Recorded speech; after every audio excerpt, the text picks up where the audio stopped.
Top story, Sir Keir Starmer has pledged to make our streets safer as he launches so-called Labour's law and order plan today. He says that his one rule for all proposals would halve knife crime, it'll reduce levels of violence against women and girls, and it will see more offenders prosecuted. It sounds very good, I have to say. Is it realistic, though, really? Very, yeah. I thought Keir's speech was very exciting, reassuring. He's got a record in terms of law enforcement, law and order that very few politicians do with his work in Northern Ireland, including crucial reforms to the police service over there at a crucial time.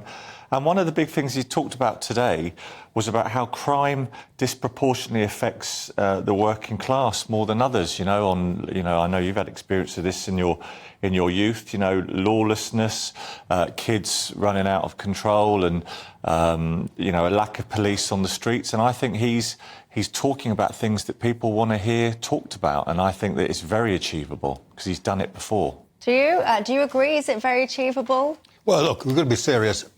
Every politician says, I'm going to sort out crime. I've got the silver bullet, I've got the magic wand, and I'll sort out crime. None of them ever does in quite that way, because this is a very, very complex area. But the second thing I'd say is that the last person I'd go to for advice on this is Kier Starmer. Why? Because when he was Director of Public Prosecutions, his performance was woeful. If you saw the rape convictions, for example, that's one of the big things people are concerned about these days. Under Kier Starmer, he had to apologise for them after a bad inspection report. So, I wouldn't put a lot of trust in him to do it. But I wouldn't put a trust in any politician to say, I'm going to solve the problem of crime. It's much more complex than that. One of the bad things we've done recently, and I know that there are problems at the Metropolitan Police, but we're taking a sledgehammer to the Metropolitan Police at the moment. We're totally destroying morale of ordinary police.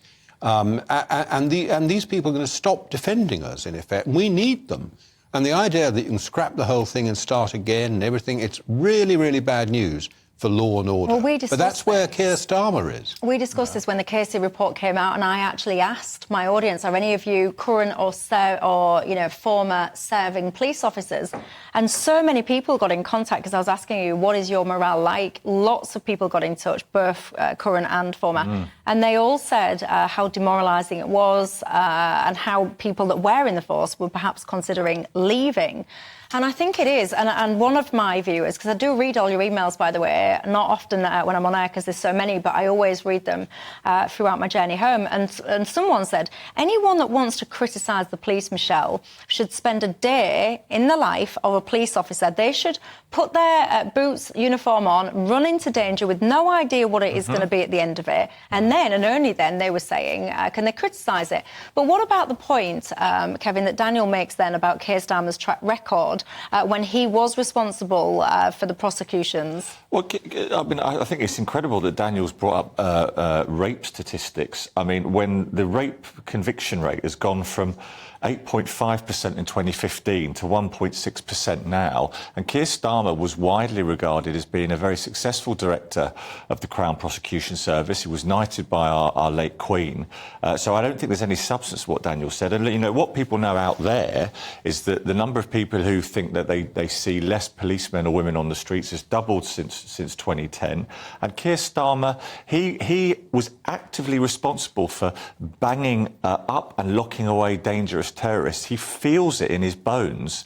And I think, Daniel might be better advised to reflect on his former boss, Boris, who himself is well known as a lawbreaker and has received penalty notices to that effect. I'm sorry, even Keir Starmer doesn't agree with you, Kevin. Here, if I just quote from him briefly, at the time he said, the inspection report into the Crown Prosecution Service in London makes it clear that our performance must unequivocally and urgently improve.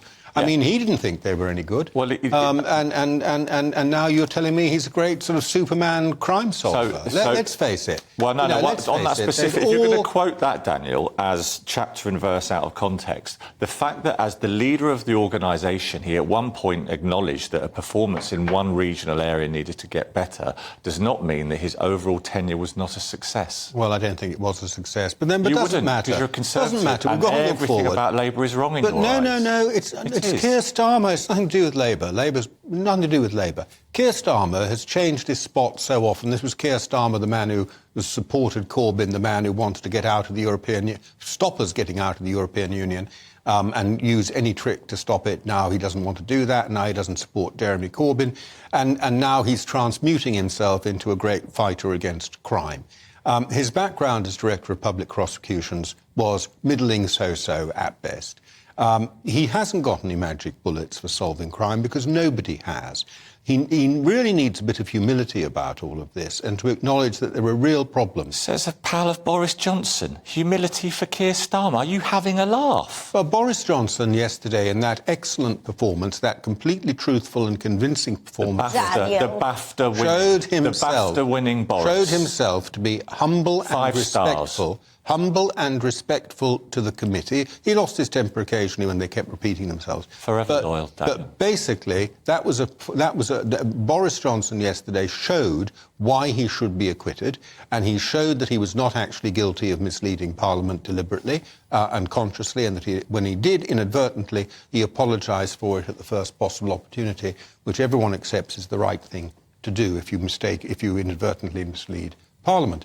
So I think what he showed yesterday was tremendous, and people have great confidence in him, and I'm sure the committee will acquit him now.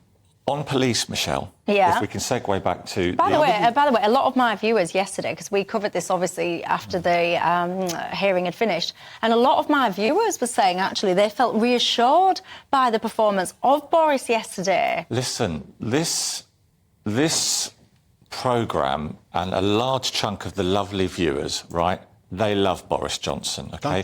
They are a minority. This is the people's This is going to get me lots of lovely pictures, you know, so that I can, show my relatives, right? Most folks who watch this show are predisposed to be fans of Boris. They're not the majority. There's a poll out today about the Conservative grassroots who think he's done. But don't forget the majority, of course, did put Boris into power across the country. Well, they did, absolutely, and I didn't deny that. But, I'd love to see that tested again tomorrow. But what I'd like to say on crime, which you raised about the police officers, the men and women who the good ones whose morale suffers in the wake of reports that are very critical, like this week that Dame Casey brought out. No wonder they're upset, because the system allowed bad apples to come in, and the officer who murdered Sarah Everard, and it does need reform. My father-in-law's a former policeman. I love the police. I'm grateful for their courage and their service, but they've been badly served by this government. Are you a police officer? And if you are, have you been a police officer for quite some time? Because I would be interested, when we say you've been badly served by this government, if you've been in power say beyond 12 years, do you notice and do you feel a difference? Do you feel, I had such a great job and I was really cared for, say, under a Labour government, and now it's really different under the Tory or the coalition? Do you notice a real stark difference? One of my viewers, Vince, has got in touch saying, ask Kevin, he's banging the drum for Keir's track record. What about grooming gangs in the north? What was his record on that? Keir actually mentioned that in the speech today, I would say, to Vince, and I think that most right-minded Labour folk think that what happened there was disgraceful, and Keir, he was very open about it today and said that he condemns the people who were involved in it, and, as would any right-minded person who loves this country. We condemn the people involved with it. That's hardly a policy statement to set the country alight, or a prescription for solving it. The question is whether he felt any sense of responsibility given his Why would he? Well, you're claiming, he was this great... Why would Kier Starmer be responsible for the disgusting actions of grooming gangs? He was claiming, you were just a moment ago claiming he had this great crime-fighting experience and telling us about his successes. If I bring up an area where he failed, then you don't seem to want to answer it. I'm not blaming him personally for actually going out and encouraging people to do these horrible and inexcusable things. Of course not. But my question is, there were failures as well. Do you have any... That all happened under Conservative government, Rochdale. Accountability for you throw these generalisations in your lovely tones around with no specific reference to who was responsible in Rochdale. It wasn't Kier Starmer. He condemned it throughout, and he proactively raised it today as an example of the sorts of things that need to be tackled. When your government, Daniel, invests properly in the police and actually doesn't see... Well, this is the government that's... When your government properly invest in the Thousands of police. extra police on the Michelle, streets he's cutting since right 2019. across me. I can't even get a sentence out. Right. When your government invests properly in the police, when people's fear of crime goes down, not up, and when there are more officers on the beat, then you can say those things. But the record is not good, and you're never accountable. You're in the Lords as a Conservative peer. You never seem to say anything decent about Sunak or anything he does. Do you want to respond? Well, I just want to say this is the government that's put tens of thousands of extra police officers on the streets. But to restore them back to levels that they'd cut. To put them back to the levels that we need. But that they'd cut.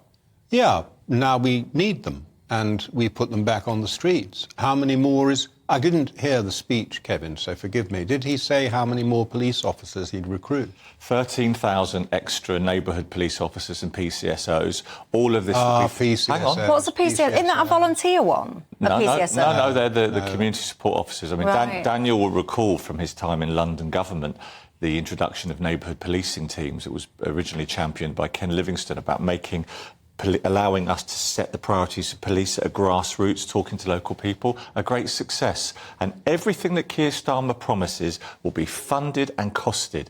And then the British people can take a good look and make their minds up. And they ultimately always make the right decision. Madeline says, hey, can you tell Kevin I watch GBNews and I love and despise Johnson. So no, not every GBNews. What's that lady's name? Madeline. Fine woman. Madeline, why? What do you think? You should love people in public office and despise them. Why can't we just disagree with them? Why do we have to love and despise It's them? only the left that loves loathing. Wow. I mean, even Keir Starmer said he loathed Boris Johnson. And whatever you think of Boris, it's the loathing. They feel that loathing is a normal thing in politics. I think it's one of the most desperate things about the Labour Party today. Coming right from the top. Loathing, and everyone can use their own language about how they feel about political opponents. I would say that the feelings that many people have yesterday, Daniel, you saw that and you thought Boris did well. If you look online, there are so many people in the NHS who saw what he said, and in public services who didn't have parties and farewell drinks, and they were quite outraged by it. Indeed. Yeah, and that was what got Keir going, was it? Right. What do you mean? I've never said anything. Keir Starmer? I'm talking about Keir Starmer. I'm talking about the fact Keir Starmer. We'll talk about him quicker then, because I need to go to a break. It's perfectly OK to say that you loathe your political opponents. And that's the tone of the Labour Party. Well, the Labour Party... You've never heard me say that about... I don't agree with Keir Starmer. I don't think he's as good as he's cracked up to be. But I've never said anything personal of that character. Well, loathing just means, I think... No, it means hatred. Passionately detest, doesn't it? Passionate hatred. Well, some people do feel that. I mean, I think, you and I... It's a culture of... Well, I go back to your judgment on Boris yesterday and lockdowns and all that. A couple of my viewers, Barry, Brian, Darren, well, that's more than a couple, and a few more of you, actually, have asked a really simple question. How is Keir Starmer so confidently saying he's going to reduce violence against women and girls when, you guess what I'm going to say next, half the time he can't even define what a woman is? I do think you make a very interesting point now. I might get a quick response from Kevin on that one after the break, but